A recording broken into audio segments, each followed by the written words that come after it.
আসসালামু আলাইকুম ওয়া রাহমাতুল্লাহি ওয়া বারাকাতুহু। ইন্নাল হামদালিল্লাহি ওয়াহদা ওয়াসসালাতু ওয়াসসালামু আলা মুহাম্মাদিনিল মুস্তাফা ওয়া আলা আলিহি ওয়া আসহাবিহিল মুজতাবা আম্মা বাদ। কাছে কিংবা দূরে বিশ্বজুড়ে যে যেখান থেকে আমাদের সাথে যুক্ত হয়েছেন আপনাদের সকলকে সাদর অভিনন্দন জানাচ্ছি ফ্রুটিকা নিবেদিত রমাদান ও আমাদের জীবন powered by Spar drinking water অনুষ্ঠানে। প্রিয় দর্শক, আজ 19শে রমাদান। দেখতে দেখতে রমজান কারিমের 19টি দিন আমরা পার করে ফেলছি। মাগফিরাতের দিনগুলো একেবারে শেষ হয়ে যাচ্ছে, আমরা একেবারে শেষ দিকে চলে এসেছি। আগামীকাল থেকে আল্লাহ পাকের মেহমান যারা আল্লাহ পাকের নৈকট্য লাভের জন্য তারা এতেকাফে বসবেন। এই জন্য আমরা সিদ্ধান্ত নিয়েছি আজ যে বিষয়টি নিয়ে আলোচনা করব তা হচ্ছে ইতিকাফের নিয়ম ও বিধিবিধান। আর এই গুরুত্বপূর্ণ বিষয়ে আলোচনা করবার জন্য আমাদের স্টুডিওতে দুজন বিজ্ঞ আলেমে দ্বীন উপস্থিত রয়েছেন। আসুন আমরা তাদের সাথে পরিচিত হইনি। আমার ডানে রয়েছেন ঢাকাস্থ তামির মিল্লাত কামিল মাদ্রাসার সম্মানিত শাইখুল হাদিস জনাব মোহাম্মদ আব্দুল গাফফার আল মাক্কি। আসসালামু আলাইকুম ওয়া রাহমাতুল্লাহি ওয়া বারাকাতুহু। ওয়া আলাইকুম আসসালাম। হুজুর কেমন আছেন? আলহামদুলিল্লাহ, হামদুল শাকিরিন, আল্লাহর শুকরিয়া। দর্শক, আমাদের সাথে আরও আছেন ঢাকা আজিমপুর দায়রা শরীফ মসজিদের সম্মানিত খতিব মুফতি মিজানুর রহমান রাইহান। আসসালামু আলাইকুম ওয়া রাহমাতুল্লাহি ওয়া বারাকাতুহু। ওয়া আলাইকুম আসসালাম। মোহতারাম কেমন আছেন? আলহামদুলিল্লাহ ভালো আছি, আপনি কেমন আছেন? আলহামদুলিল্লাহ, শুকরিল্লাহ। দর্শক, আল্লাহ সুবহানাহু ওয়া তাআলা নৈকট্য লাভের যতগুলো শ্রেষ্ঠতম ওয়ে রয়েছে তার মধ্যে একটি অন্যতম হচ্ছে পবিত্র ইতিকাফ। ইতিকাফ মানে আল্লাহ পাকের সন্তুষ্টি লাভে নিজেকে আল্লাহর ঘরে আবদ্ধ রাখা। টার্গেট হচ্ছে আল্লাহ পাকের রেজায় মাওলা, আল্লাহ পাকের সন্তুষ্টির লক্ষ্যেই আমাদেরকে কেবলমাত্র মসজিদে বসতে হবে, রিয়া বা সুমা এই উদ্দেশ্যে নয়। ইতিকাফের যারা বসবেন তাদের জন্য লাইলাতুল কদর পাওয়া খুব ইজি হয়ে যায়, খুব সহজ হয়ে যায়।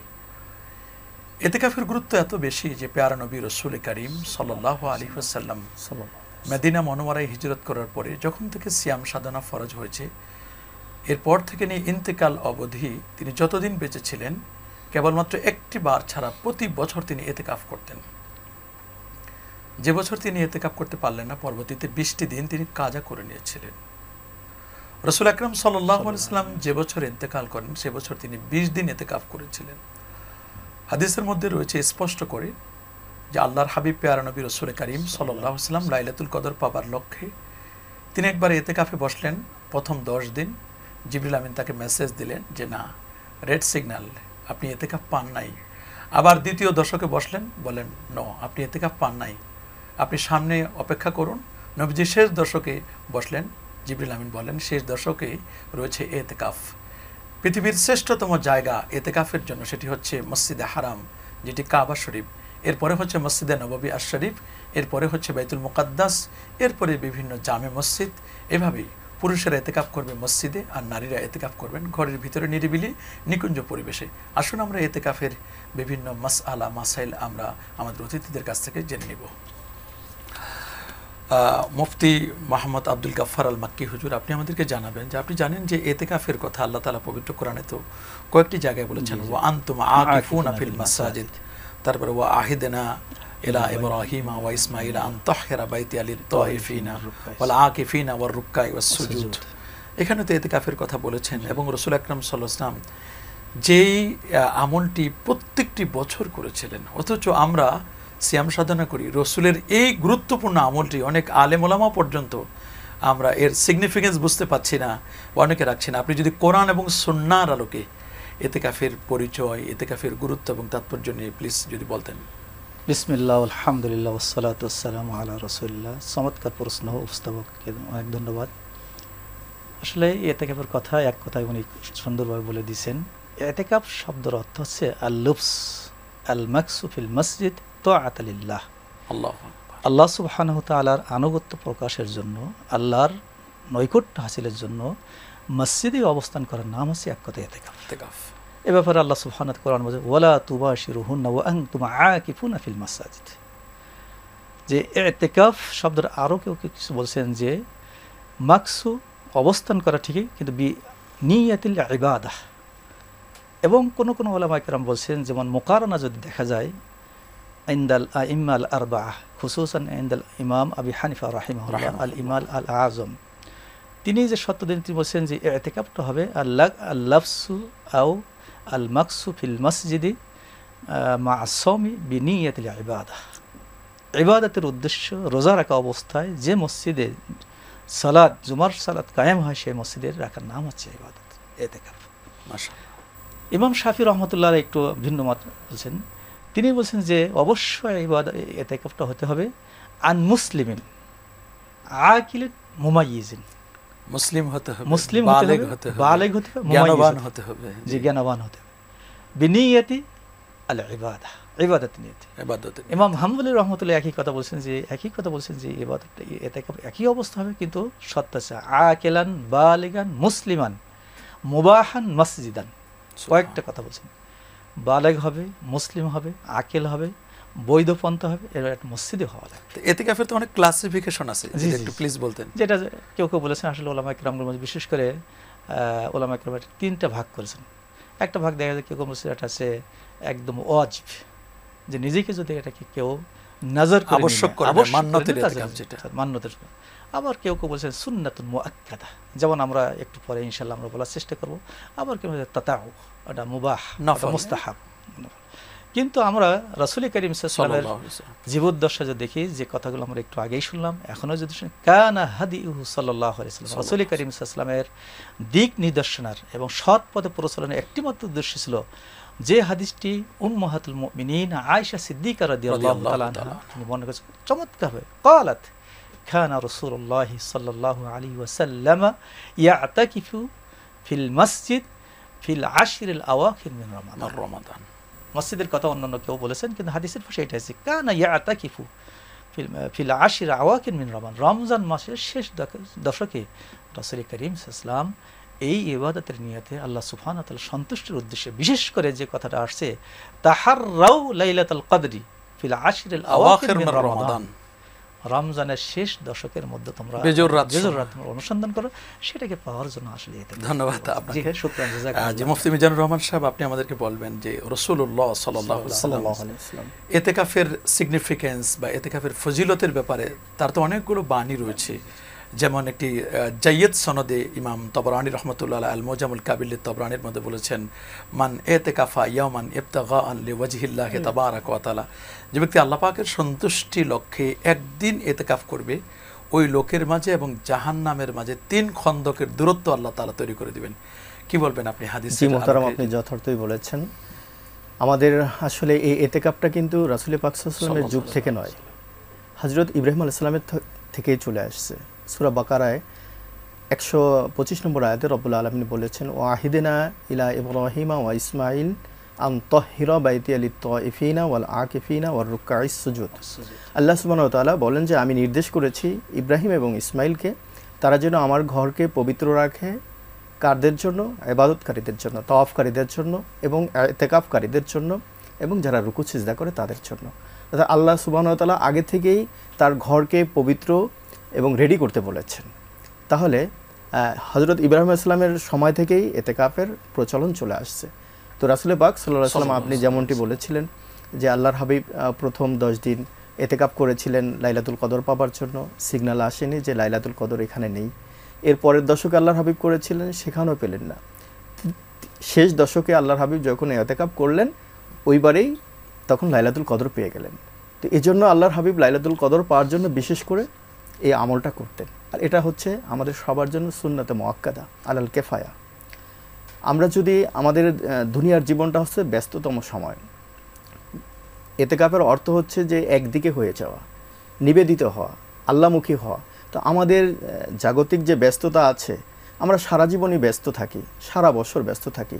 মাহে রমজানের এই 10টা দিন যদি আমরা ব্যস্ততাকে ছেড়ে সব কিছু দুনিয়াবি ঝামেলা থেকে মুক্ত হয়ে আমরা যদি আল্লাহর ঘরে এসে বসতে পারি, আমাদের মা বোনেরা যদি ঘরের কোণে নীরবে নিভৃতে তারা যদি 10 দিন কাটাতে পারে, তাহলে তারা বেগুনাহ হয়েই তারা ঈদ করতে পারবে। এটাই হচ্ছে ইতিকাফের সবচেয়ে মূল বিষয়টা। আমরা অবশ্যই লাইলাতুল কদর পেয়ে যাব, এটাই হচ্ছে মূল উদ্দেশ্য। আর আসলে আমাদের জীবনের কিছু সময় আল্লাহর জন্য নিবেদন করা উচিত। একেবারে নীরবে নিভৃতে আমরা সময় পাই না, আমরা সবাই বিভিন্ন পেশায় ব্যস্ত, বিভিন্ন জিনিস নিয়ে ব্যস্ত থাকি। তো দুনিয়ার সকল ঝামেলা থেকে যদি আমরা মুক্ত হয়ে কিছুটা সময় যদি আল্লাহর জন্য নিজেকে সঁপে দিতে পারি, সঁপে এটা দিতে আমাদের পারি। জন্য কল্যাণকর হবে। মোহতারাম, সবচেয়ে একটা উত্তম বিষয় সময় আমরা এটা। বুঝতে পারি যে এতেকাফের ব্যক্তি মুতাকাফিন তারা এরকম উদাহরণ যে ওই বান্দা কিন্তু আল্লাহকে ছাড়তে চাচ্ছে না, না ছোড় বান্দা। সে এমন আবেদন করছে যে আল্লাহ, আমি যে তোমার ঘরে এসে গেছি, ওই মা বোন সে যে বলছে, বান্দি যে বলছে যে আমি ঘরের এক কোণে ঢুকে গেছি, আমাকে যদি তুমি ক্ষমা না করো আমি এ পর্যন্ত বের হব তার না। মানে আল মুতাকিফু ইয়াতাকিফু আনিস জন্য পাপ থেকে বেঁচে থাকে লাইলাতুল কদর পাওয়া তার জন্য সহজ হয়েছে। ধন্যবাদ আপনাকে। এটি ফোন অপেক্ষা করছে। জি, আসসালামু আলাইকুম ওয়া রাহমাতুল্লাহ। ওয়ালাইকুম আসসালাম ওয়া রাহমাতুল্লাহ। জি, একটু আমার প্রশ্ন হলো, জোরে বলতে হবে প্লিজ। জি আমি শুনতে পাচ্ছেন? জি, শুনতে পাচ্ছি, আপনি বলুন, আর একটু ভলিউম বাড়িয়ে বলুন।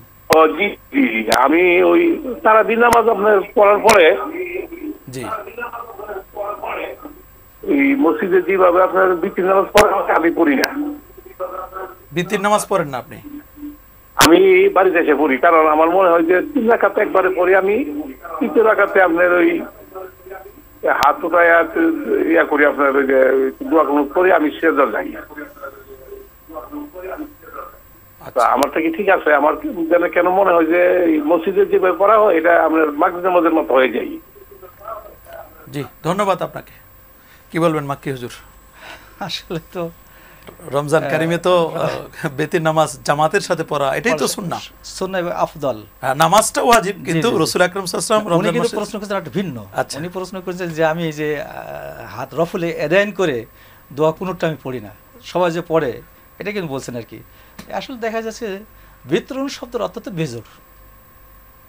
একজন বিতরণ শব্দের অর্থ হচ্ছে বেজোর যদি হয়ে থাকে, যেটা আমাদের এখন দেখা যাচ্ছে বিভিন্ন যে 1 রাকাত পড়তেছে, কিন্তু আমাদের সমাজে ইনদাল ইমাম আল আইম্মা খুসুসান আল ইমাম আল আযম আবি হানিফা রাহিমাহুল্লাহ মতবার হিসাবে যে হাদিসগুলো যে দলিল হিসাবে দিয়েছেন, যেভাবে প্রচলন আছে সেটাই সবচেয়ে বেশি পড়ে। এবং এগুলো আউফাক এবং আলিয়াক এবং আসাহ অনেক ওলামা কিন্তু কেরাম বলেছেন।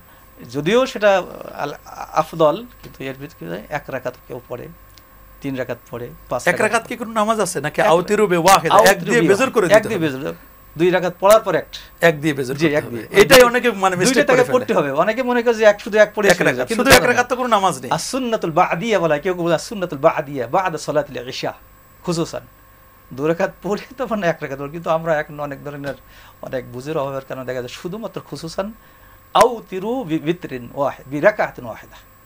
আবার তারাই বলছে যে রাসূল আকরাম সাল্লাল্লাহু আলাইহি ওয়াসাল্লাম রমাদান এবং রমজানের বাহিরে তিনি 11 রাকাতের বেশি পড়তেন না, 4 8 রাকাত তিনি পড়তেন, আবার 3 রাকাত। হ্যাঁ, আর 3 রাকাত। চার- এইখানে বেতের কিন্তু 3 রাকাতে 3 রাকাতের কথা বলছি, কিন্তু আবার অন্য সময় কিন্তু 1 রাকাত। অন্য সময় আসে, এইজন্য একের ওইটাই সূরা তাহলে আমরা বলবো যে আমাদের ভাইকে বলবো যে আপনি জামাতের সাথে পড়ুন এবং ইমাম যে সিস্টেমে পড়ে ওই সিস্টেমটাকে আপনি ফলো করুন। আফদল। আর জি, সে ধন্যবাদ যদি মনে করেন যে আলহামদুলিল্লাহ যে একাকি পড়ে যদি আবার এই করতে, সেটাও তার জন্য একটা বিশেষ ফজিলতের বিশেষ ব্যাপার। ফজিলত জি, পাবেন। জি, জি। জি। আসসালামু আলাইকুম ওয়া রাহমাতুল্লাহ। কে আছেন বলুন আপনার প্রশ্নটি। হ্যালো, আসসালামু আলাইকুম। ওয়ালাইকুম সালাম ওয়া রাহমাতুল্লাহ। আমি ফিরোজ বলছিলাম। ফিরোজ সাহেব বলুন। আমি বলছিলাম যে টাকার সম্পর্কে একটা প্রশ্ন, সেটা হলো এই যে কিছু ধনী মানুষ আছে, ওনারা লক্ষ লক্ষ কোটি কোটি টাকা খরচ করে আনন্দ উল্লাস করার জন্য। ওনারা সিঙ্গাপুরে যায় ঈদের মার্কেটিং করার জন্য, 1 বছর টাকা জমা থাকে না। শুধু এই ধনী ব্যক্তিরা টাকা থেকে কি বেঁচে যাচ্ছে? এটাই প্রশ্ন। ধন্যবাদ আপনাকে। আমাদের ফিরোজ ভাই ধানমন্ডি থেকে উনি প্রশ্ন করেছেন যে এই যে জাকাত দিতে চায় না, গরিমসি করে অনেকেই বিভিন্ন দেশে ট্যুর করেন, কি বলবেন আপনি তাদের ব্যাপারে? ফিরোজ ভাইকে বলবো মোহতারাম আপনার মাধ্যমে যে জাকাত হচ্ছে ইসলামের অন্যতম একটি ফরজ ইবাদত, নামাজের পরেই এর স্থান। নামাজের পরে আল্লাহ এটাকে ফরজ করেছেন। আল্লাহ সুবহানাহু ওয়া তাআলা কোরআনুল কারিমে নামাজের সাথে 32 জায়গায় জাকাতের জাকাতের কথা বলেছেন। তো অত্যন্ত গুরুত্বপূর্ণ। এই জাকাতের উদ্দেশ্য হচ্ছে যে দারিদ্র্য বিমোচন, মানে একটা সমতা, অর্থনৈতিক সমতা যাতে মানুষের মাঝে আসে, সেজন্য আল্লাহ সুবহানাহু ওয়া তাআলা এটাকে ফরজ করেছেন এবং এটা ইসলামের অন্যতম একটি স্তম্ভ। তো যেটা বলবো যে জাকাত ফরজ হওয়ার জন্য যে বিধান আল্লাহ করেছেন, যে 1 বছর স্টে করতে হবে দায় দেনা মুক্ত হয়ে, তার সাংসারিক ব্যয় নির্বাহের পরে যেটা ব্যালেন্স থাকবে সেটা হতে পারে কারো 1 কোটি টাকা আছে, এখান থেকে যদি 5 লাখ টাকা চলে যায় অসুবিধা নেই, তার মানে 7.5 ভরি স্বর্ণ, বছর শেষে- 52 ভরি রৌপ্য, জি, বা 52 সেই ভরি আমরা পরিমাণ এখন দেখি টাকা যে- যদি তার কাছে থাকুক অথবা ব্যাংকে থাকুক, জি, এবং 1 বছর স্টে করে তো শতকরা 2.5 টাকা জাকাত জি, দিতে হবে। 52 ভরির ওপর এখন যদি আমরা মার্কেট ভ্যালু দেখি তাহলে দেখা যাবে 1,32,000 টাকা হলে জাকাত ফরজ হয়ে যাবে। তো এটা 1 বছর পূর্ণ হলে যদি কেউ অ্যাডভান্স দিতে চায় তাও দিতে পারবে। ভাই যেটা বলেছেন যে অনেকের তো টাকা ঠিকমতো থাকে না, তারা ট্যুর করে বিভিন্নভাবে খরচ হয়, টাকা না থাকলে তো তার দিতে হবে না। দিতে হবে না, কিন্তু বছর শেষে তো তার ব্যবসায়িক পণ্য আছে সবগুলো হিসাব করে দায় দেনা মেটানোর পরে যদি এটা উদ্বৃত্ত সেই পরিমাণ থাকে- অর্থ থাকে তাহলে সে জাকাত দেবে, না হলে দিবে না। যে একটু যোগ করবেন কিনা জি, আপনি? সম্পূরক দেখা যায় অনেক টাকা থাকে, 1 বছর পূর্ণ হওয়ার আগেই তার একটা বদ্ধ পরিকল্পনা থাকে, টাকাগুলো যদি আমার 1 বছর হয়ে যায় জাকাত আসবে। সুতরাং টাকাগুলো অনেক সময় দেখা যাচ্ছে মাল খিদা, যাতে নিজেকে ধোঁকা দেওয়ার একটা ধোঁকার একটা নিয়তে অথবা জাকাত যাতে না দিতে হয় এই জন্য টাকাগুলো কিন্তু সে অন্য খাতে ব্যয় করে ফেলে। এটা কিন্তু কিন্তু যদি একটা- এটা কৌশল বলে, এটা কৌশল, এটা আসে হেইলা বা কৌশল, এটা করা আদৌ ঠিক না। বরং জাকাত যে টাকা তার কাছে যে থাকে, যেটা বললেন হাউল আলা হাউল যদি হয়, 1 বছর পূর্ণ স্টেজ যদি হয়ে যায়, অবশ্যই তাকে শতকরা হিসাব করে 2.5% তাকে তার অধিকার আর থাকার কোনো সুযোগ থাকে না। তবে একটি মাসালা তো আছে যে ইমাম আবু হানিফা রহমতুল্লাহ আলার কাছে ইমাম আবু ইউসুফ সম্পর্কে একটা আপত্তি জানানো হলো যে উনি তো জাকাতের আগে হিলা করেন, কৌশল করেন। হ্যাঁ, জি জি জি। বলে কি কৌশল করেন? বলে যে উনি যখন 1 বছর আগে উনার যত সম্পদ উনার স্ত্রীকে হাদিয়া দিয়ে দেন, গিফট দিয়ে দেন, জি। দান করে দেন। তো স্ত্রী তো তখন 1 বছর হয় না, পূর্ণ হয় না। আবার ওনার যখন 1 বছর কাছাকাছি হয়ে যায় তখন উনি স্বামীর কাছে 1 বছর মানে গিফট দিয়ে দেন, তো ওনারও 1 বছর পূর্ণ হয় না। তখন ইমাম আজম আবু হানিফা বলছেন যালিকা ইলমুন, এটাও তো একটা এলেম, এটাই তো ফেকা, যে এরকম বুঝ ফতোয়া যে ঘুরায় যে খেতে পারে এটাও এক ধরনের এলেম। তিনি এটাকে কিন্তু একেবারে খারাপ কিছু বলে না, উড়িয়ে দেন নাই। তার মানে কেউ যদি কৌশল করতে চায় এটা করতে পারবে, তবে কৌশল না করে দারিদ্র বিমোচন যে মূল টার্গেট, আনফাউলিল ফুকারা, গরিবদের কল্যাণ হয়, উপকার হয়, সেটি আমরা গুরুত্ব দিব। তা আপনি আমাদেরকে একটু এতেকাফ সম্পর্কে বলবেন। আমাদের সমাজে এখন এতেকাফ বসার মতো মানুষ পাওয়া যায় না, অনেকে ভাড়া করে এতেকাফে বসান। কি বলবেন, ভাড়াটে এতেকাফ রাখা জায়েজ কিনা? না, আদৌ জায়েজ না। কারণ ইবাদত ভাড়া হয় না। ইবাদত কখনো ভাড়া করা যায়। ইবাদত 3 প্রকার আমরা জানি, ইবাদতুন মালিয়া, ইবাদতুন বাদানিয়া, ইবাদতুন মুরাক্কাবাতুন বাইনাল মালি ওয়াল বাদান, যেটা আমরা সুস্পষ্ট জানি। মালিয়া জাকাত, বাদানিয়া যেমন এই সালাত, সওম, আবার যেটা হচ্ছে মুরাক্কাবা যৌথ উদ্যোগে, যেমন হাজ। তো এগুলো ইবাদত কি জন্য? একটু আগেই বললাম যে আল মাকসু লিত্তাআতি লিল্লাহি সুবহানাহু ওয়া তাআলা, একমাত্র আল্লাহর আনুগত্যের উদ্দেশ্য হবে। মোহতারাম, আমি একটু যোগ করতে চাই। জি, আমাদের ব্যস্ততম সময়ে আমরা আসলে যে 10 দিন অনেকে দিনের বেলা ইতিকাফ করা, আমরা অনেকে চাকরিজীবী আছি, ব্যবসায়িক ব্যস্ততা আছে, নানান ব্যস্ততা থাকে।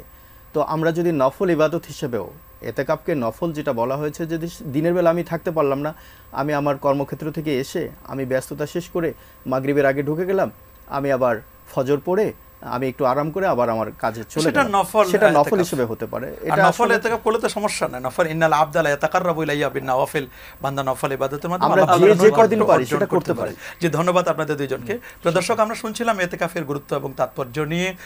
ইতিকাফের মাধ্যমে একজন বান্দা আল্লাহ পাকের বন্ধু হতে পারে। আমরা কিন্তু আল্লাহ পাকের বন্ধু হতে চাই। অনুষ্ঠানের আমরা এই পর্যায়ে আমরা একটি বিজ্ঞাপন বিরতিতে যাচ্ছি। প্রিয় দর্শক, আপনারা দেখছেন ফুটিকা নিবেদিত রমাদান আমাদের জীবন, powered by Spar drinking water অনুষ্ঠানটি। আমরা এই মুহূর্তে একটি বিরতিতে যাচ্ছি, ফিরছি খুব শিগগির। আশা করছি আপনারা আমাদের সাথেই থাকবেন।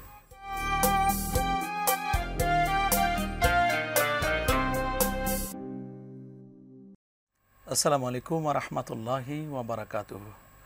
প্রিয় দর্শক, আবারও স্বাগত জানাচ্ছি ফ্রুটিকা নিবেদিত রমাদান আমাদের জীবন, powered by Spar drinking water অনুষ্ঠানে। আমরা আলোচনা করছিলাম ইতিকাফের গুরুত্ব, বিধি এবং পদ্ধতি নিয়ে। আপনাদের বিভিন্ন প্রশ্নের উত্তর এবং আলোচনায় আমাদের অংশগ্রহণ করছেন দুজন বিজ্ঞ আলেমীদ্বীন। আমাদের সাথে আছেন আব্দুল গাফফার আল মাক্কি হুজুর, আমাদের সাথে আছেন মিজানুর রহমান রাইহান হুজুর। দুজন হুজুরের কাছ থেকে আমরা আলোচনা শুনবো ইনশাআল্লাহ। মাক্কি হুজুর, আপনার কাছে প্রথমে জানবো যে ইতিকাফে যারা বসছেন, একজন মোতাকিফ তিনি কি কি কাজ করতে পারবেন, তার কি কি আমল হবে, আপনি যদি সংক্ষেপে বলতেন প্লিজ। আসলে এই প্রশ্নের আগে আমি আমার একটু ব্যক্তিগত অভিজ্ঞতার কথা বলি যে সৌদি আরবে আসলে আমরা দেখেছি মসজিদে নববী, মসজিদে হারামের মধ্যে যারা ইতিকাফে বসেন তাদের যে স্মৃতি, তাদের অবস্থা দেখলে, আর আমাদের বাংলাদেশিদের যে ইতিকাফে যারা মুতাকিফ হয় তাদের অবস্থা দেখলে আসলে খুব তুলনা। বাংলাদেশে মনে হয় যে ঠেকায় পড়ে এবং টাকা দিয়ে আসে। এই জন্য বলা হয়েছে, প্রথম কথা বলছি, এটার একমাত্র উদ্দেশ্য হচ্ছে আল ইশতিগাল বিযিকরিল্লাহি সুবহানাহু ওয়া তাআলা, সার্বক্ষণিক সর্ব অবস্থায় আল্লাহর জিকিরে মশগুল থাকবেন তিনি। 2 নম্বর আল ইকসার বিতিলাওয়াতিল কোরআনিল কারীম, অধিকাংশ সময় আল্লাহর আল্লাহর থেকে কোরআন তেলাওয়াত তেলাওয়াতের করেন। মাধ্যমে তার জীবন। 3 নম্বর 3 নম্বর আদ-দুআ আল খালিস ইলাল্লাহ সুবহানাহু ওয়া আল্লাহু তাআলা। আকবার। তার অনেক বাসনা, অনেক কামনা থাকতো, অনেক অসহায়, অনেক পেরেশানি থাকতো, সেগুলো সব কিছু ইতিকাফের মধ্যে যদি একদম মুতাকিব মনে করেন, আল্লাহ সুবহানাহু অবশ্যই তার পূর্বের সমস্ত গুনাহ সমান মাফ করে। 4 নম্বর 4 নম্বর যে বেশি বেশি করে যে কাজগুলো দিনের জন্য উপযুক্ত, ইসলামের জন্য মানে সহায়ক, সেই কাজগুলো নিয়ে, সেই মনোভাব নিয়ে তাকে তৈরি থাকা। 5 নম্বর 5 নম্বর হলো এমন কিছু কথা, এমন কিছু বার্তা, এমন কিছু সময় ব্যয় করা যায় যাতে বেহুদা হয়ে যায়, যেগুলো সময় অপচয় হয়। 6 নম্বর 6 নম্বর সর্বশেষ যে মানে আমাদের সমাজে যে প্রচলন আমি দেখেছি, যেটা আমরা ফেসবুক নিয়ে অথবা আমাদের ইউটিউব নিয়ে যে আমরা প্রচলন অনলাইন কেন্দ্রিক যে মসজিদে ইতিকাফ অবস্থায় বসে এগুলো আদৌ করা ঠিক না। 7 নম্বর আমরা একটু বাড়াই দিতে পারি, যে নবীর উসিলায় ইতিকাফ পেলাম, আমরা তো সেই নবীর প্রতি দরুদ এবং সালাম সাল্লাল্লাহু আলাইহি ওয়াসাল্লাম, আকসিরু আলা আল-ইকসার, ইকসারুস সালাহ আলা রাসূলিল্লাহ সাল্লাল্লাহু আলাইহি ওয়াসাল্লাম, বেশি বেশি দরুদ এবং সালাম। সর্বশেষ যে কথাটা আমি পেয়েছি সেটা হচ্ছে আত-তাহাররু লাইলাতুল কদর, যে লাইলাতুল কদরকে পাওয়ার জন্য তার তলব, ইলতিমাস হওয়া দরকার। সর্বক্ষণ সর্বাবস্থায় থেকে বসে যে আল্লাহ যে লাইলাতুল কদর বলছে, মান কামা লাইলাতুল কদরি ঈমানান ওয়া ইহতিসাবান গুফিরা লাহু মা তাকাদ্দামা মিন যামবি। আল্লাহু আকবার। এই নিয়ে যে একটি ঈমানের অবস্থায়, ঈমান আরেকটি সওয়াবের উদ্দেশ্য যদি তার এই লাইলাতুল কদর এবং রমজান এবং কিয়ামুল লাইল হয়ে থাকে, সালাত তারাবি, তাহলে মুতাকিব অবস্থা যদি সে বসে এইগুলো মনে করে, আল্লাহ সুবহানাহু ওয়া তাআলা জীবন সব গুনাহ মাফ করে দেন। আচ্ছা, ইতিকাফ অবস্থায় কোনো জানাজা অংশগ্রহণ করতে পারবেন কিনা, অথবা যদি তার খাবার যদি না দেয়, খাবার যাওয়ার জন্য না দেয়, যে কথা একটু আগে আমরা শুনলাম যে হয়তো আজান দেবো, হয়তো মরে যাও নাই, মসজিদে বের হয়ে যায়, এগুলো আসলে ঠিক ইল্লা লিহাজা, ইল্লা লিহাজা, তার প্রয়োজন দরুরা হিসেবে যদি হয় এবং মসজিদের সাথেই যদি জানাজা থাকে, তার যদি লাগোয়া থাকে এবং তার পড়তে যদি সুবিধা হয়, লাভ আছে, এটা উলামায়ে কেরাম বলছে কোনো সমস্যা নেই। কিন্তু যদি দূরে যেতে হয় সে ব্যাপারে উলামায়ে কেরাম বলছে যে না। এবং এই যে প্রতিদিন গোসল করি আমরা, এটা করতে পারবো কিনা যদি তার সুযোগ থাকে। এই কথা বলতে চান যে মসজিদে হারামে আমরা যেরকম যে অবস্থায় থেকে যারা বসেন, আমরা যারা বসেছিলাম, সময়টা যে কিভাবে যায় একমাত্র আল্লাহ পাক ছাড়া আর সেই মুতাকিব ছাড়া কেউ বলতে। তোমরা যদি এমন হয় খাদেম খুদ্দাম বা মুয়াজ্জিন তারা যদি আগে থেকে পানি টানি উঠিয়ে রেখে আসেন, আর আমি শুধু গোসলের নিয়তে গেলাম না, গেলাম ইস্তেঞ্জার নিয়তে, তো ওইখানে আসার সময় একটু পানি দিয়ে আসলাম, যেন কোনো সময় যেন লস না হয়, এই মনে করে যদি আমি গোসল করি প্রতিদিন, কারণ প্রতিদিন গোসল না করে অনেকের শরীরের সমস্যা হতে পারে, ঘেমে যেতে পারে প্রচন্ড গরমের কারণে, করতে পারবেন। ধন্যবাদ আপনাকে। জি, মুফতি মিজানুর রহমান সাহেব, আপনি আমাদেরকে বলবেন যে ইতিকাফে থেকে তার এমন কি কি কাজ থেকে তাকে বিরত থাকতে হবে, যে এই কাজগুলো না করলে পরে সে আল্লাহ পাকের বান্দা থেকে আল্লাহর বন্ধু হতে পারবে। যদি আপনি বাই সিরিয়াল একটু বলতেন। একটা মোট আসলে মানে একজন মুতাকিফ যিনি ইতিকাফ করছেন, তিনি কোন উদ্দেশ্যে গিয়েছেন? তিনি আল্লাহকে পাবার জন্য গিয়েছেন, তিনি আল্লাহমুখী হয়েছেন, সমস্ত ব্যস্ততা থেকে ছিন্ন হয়ে, জাগতিক সমস্ত কাজ থেকে তিনি দূরে রেখে তিনি একমাত্র আল্লাহর জন্য নিবেদিত হয়েছেন। তো সেই সমস্ত কাজগুলো যদি কেউ ব্যবসা থেকে থাকেন, যে তিনি ইতিকাফে বসেছেন, তিনি কিন্তু তার ব্যবসার কোনো খোঁজখবর ওইভাবে নিতে পারবেন না। ওরকমভাবে তিনি চাকরিজীবী হলে সেখান থেকে তিনি ছুটি নিয়ে আসছেন, সেখানের সাথে যোগাযোগ রাখা যাবে না। এক কথায় আমরা বাইরের যোগাযোগটা বন্ধ করে দিব, একমাত্র আল্লাহর জন্যই আমরা, যেরকম হযরত বলছিলেন যে আমরা জিকিরে থাকবো, নামাজে থাকবো, কোরআন তেলাওয়াতে, সমস্ত ইবাদার মধ্যে থাকবো, আমরা একটা রুটিন করে করে নিব। তো প্রাকৃতিক প্রয়োজনের জন্যই কেবল আমরা মসজিদ থেকে বের হতে পারবো। যদি আমরা এই সুন্নতে মুআক্কাদার ইতিকাফ যদি আমি ইচ্ছা করে বাড়িতে ঘুরলাম, তাহলে কিন্তু আমার ইতিকাফ নষ্ট। অনেকে কয়েকজন মিলে ইতিকাফে বসেন, গল্প করেন, মানে গাল গল্প করেন, একেবারে অনুচিত, একেবারে অনুচিত। আমাদের মা বোনদের জন্য বলবো, আমাদের মা বোনেরা যারা ঘরের এক কোণে, তারা একটা রুমে আলাদা করে যিনি ইতিকাফ করবেন, তিনি যেন পরিবারের সবার সাথে অ্যাভেলেবল কথা না বলেন, তিনি ওখানেই সবসময় ইবাদতের মধ্যে থাকবেন, নিকুঞ্জ পরিবেশে, সেফ জোনে উনি সেখানে ইবাদত করবেন। পুরুষ যেরকম তিনি মসজিদের কোনো এক জায়গায় পর্দা করে টাঙিয়ে আলাদা করে থাকবেন, আমাদের নারীরাও কোনো রুমে একা থাকলে সেখানে তিনি ওইভাবে ইবাদত করবেন। তিনি অন্যদের সাথে অ্যাভেলেবেল কথা বলবেন না, রান্নার কাজে শরীক হবেন না, তার খাবার ওখানে দেওয়া হবে, তিনি ইবাদতের মধ্যে থাকবেন। তিনি একজন কারিনী হিসেবে তিনি আল্লাহর কাছে। মোবাইল ব্যবহার করতে পারবেন উনি ইতিকাফে থেকে? না, আসলে প্রয়োজন এটা হচ্ছে যোগাযোগ থেকে যায়। আপনি বিচ্ছিন্ন হয়েছেন, একজন মুতাকিফ তিনি বিচ্ছিন্ন হয়েছেন সব কিছু থেকে, দুনিয়ার কোনো টেনশন নিয়ে তিনি এখানে ঢুকেন নেই, না, তবে যদি উদ্দেশ্য এই হয় যে ওনার কাছে যে মোবাইলটা আছে, অনেকে তাকে বিভিন্ন মাসাইল জানার জন্য ফোন করবেন, এই উদ্দেশ্য অথবা কোনো ছাত্র দিনী কাজের উদ্দেশ্য যদি দিনী থাকে, উদ্দেশ্যে দিনী ওটা উদ্দেশ্য ব্যবহার যদি করতে থাকে পারবো শুধু, আমরা। দিনী তাহলে উদ্দেশ্যে সে ব্যবহার করতে পারে। তাছাড়া আমার মনে হয় মোবাইল ব্যবহার করা আদৌ ঠিক না, কারণ তার ইবাদতের অনেক ধরনের সমস্যা হতে পারে। তার ব্যাঘাত আর দুই ঘটবে, নম্বর, এইজন্য জি। তাহলে মোহতারাম আমরা আসলে মাসালে যে কথাটা বললেন যে অনেক মাসালায় ঝগড়া সৃষ্টি করে, একটা কথার পর আরেকটা কথা বলতে হয়। ফুকাহা ইকরাম বলেছে যে যতটুকু সম্ভব নিজেকে বিরত রাখা সব কিছু থেকে। হ্যাঁ, যদি একজন আলেম তিনি ইমামতি করতে পারবেন, তিনি অবশ্যই তিনি আজানও দিতে পারবেন, অবশ্যই, তার মানে দিনই কাজ করতে তার কোনো বাধা নেই। ওয়াজ ও নসিহত করতে পারবেন, মাসলা মাসাইল সেখানে আলোচনা করতে পারবেন, কোনো বাধা নেই। হাদিস পেশ করেন, হাদিস কেনা বেচা, ব্যবসা বাণিজ্য এখানে চলবে। মানে যে কাজগুলো তাকে দুনিয়া দিকে ঝুঁকে দেয় এই কাজগুলো করবে না, দুনিয়া বিমুখ হয়ে একমাত্র আল্লাহর জন্য অরুকবাতান ইলাল আখিরা, আখিরাতের দিকে তিনি রাগিব হবেন।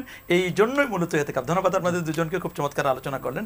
প্রিয় দর্শক, প্যারা নবী রাসূল করিম সাল্লাল্লাহু আলাইহি সাল্লাম তিনি আমাদেরকে বলেছেন শেষ দশকে লাইলাতুল কদর পাবার জন্য আমরা যেন কোমর বেঁধে যেন ইবাদতে আত্মনিয়োগ করি।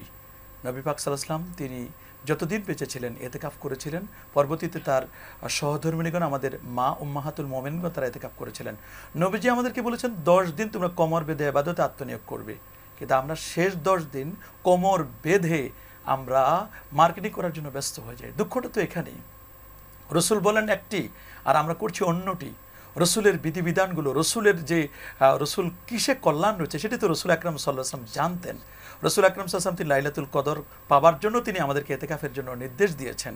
তা আমরা এটি না করি, আমরা এই শেষ 10 দিন কে কত প্রতিযোগিতা করি, আমরা কে কত কেনাকাটা করতে পারি এ নিয়ে আমরা ব্যস্ত হয়ে যাই। শেষ 10 দিন মনে হয় একেবারে শেষ। আবার অনেকেই 27 রজনী ইবাদত করার পরে মনে করেন যে আর রোজাও মনে হয় নেই, তারাবিও নেই, সব শেষ। কিন্তু 29 তারিখও কিন্তু 29-এর রাতটাও কিন্তু লাইলাতুল কদর হতে পারে। তা যারা ইতিকাফে বসবেন তাদের একমাত্র উদ্দেশ্য থাকবে কুল ইন্না সলাতি ওয়া নুসুকি ওয়া মাহইয়ায়া ওয়া মামাতি লিল্লাহি রাব্বিল আলামিন। একমাত্র আল্লাহর উদ্দেশ্যে আমরা ইতিকাফ করব। এই ইতিকাফের মাধ্যমে বান্দা আল্লাহ পাকের বন্ধু হতে পারবে। আমরা যেন আল্লাহ পাকের বন্ধু হতে পারি, ওলি হতে পারি। আর যারা আল্লাহর ওলি হবে দুনিয়াতে তাদের কোনো ভয় নাই, আখিরাতেও তাদের কোনো চিন্তা নাই। আমরা সেই সবক মশক করব। প্রিয় দর্শক, আপনারা দেখছেন ফ্রুটিকা নিবেদিত রমাদান আমাদের জীবন, powered by Spar drinking water অনুষ্ঠানটি আজকের মধ্যে এখানে বিদায় নিচ্ছি। সকলে ভালো থাকুন, সুস্থ থাকুন। আসসালামু আলাইকুম ওয়া রাহমাতুল্লাহি ওয়া বারাকাতুহু।